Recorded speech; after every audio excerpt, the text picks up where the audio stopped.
But life goes on. Life always goes on.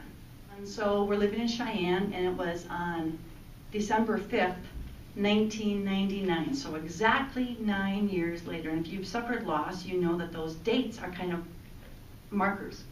They bring up memories. They're like, oh, remember when? And so I'm sitting in my living room in Cheyenne, Wyoming, and I'm looking at the Christmas tree. And every year, after we became adults, all grown up, my mom made Christmas tree ornaments for our tree. And that's what's on my tree every year. Nothing fancy, but my mom would take red, green, and white yarn and make all kinds of things, including these little mailboxes with the date on them. I sat there looking at those that day, and I saw them as gifts from my mom. The word came into my head for the first time, like, these are wonderful gifts from my mom. And that made me think about what I would say to her if she were still alive, because I didn't get to say anything before she died. And that went like, oh my gosh, yes, I would tell her about my daughters, I would tell her about my husband, I would tell her about me. And something that's not really easy for me to say to groups is that at that moment, I heard a little voice. So I don't think I'm totally crazy. I know Mary, I'm kind of crazy. Joel knows me, I'm kind of crazy, but I really heard a voice.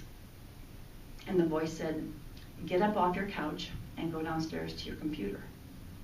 And so for a change, I listened, and I went downstairs and I sat at my computer. Now, those people who also know me know I'm a little type A.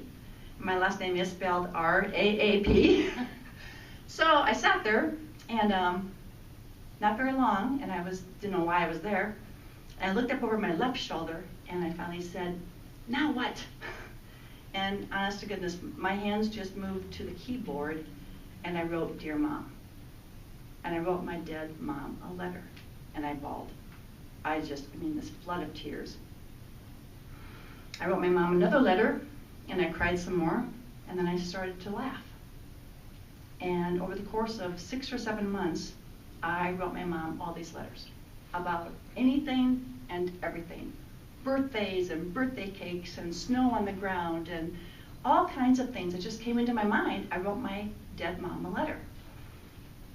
Now, I don't know about you, but where I grew up, that would put you in the crazy category pretty fast.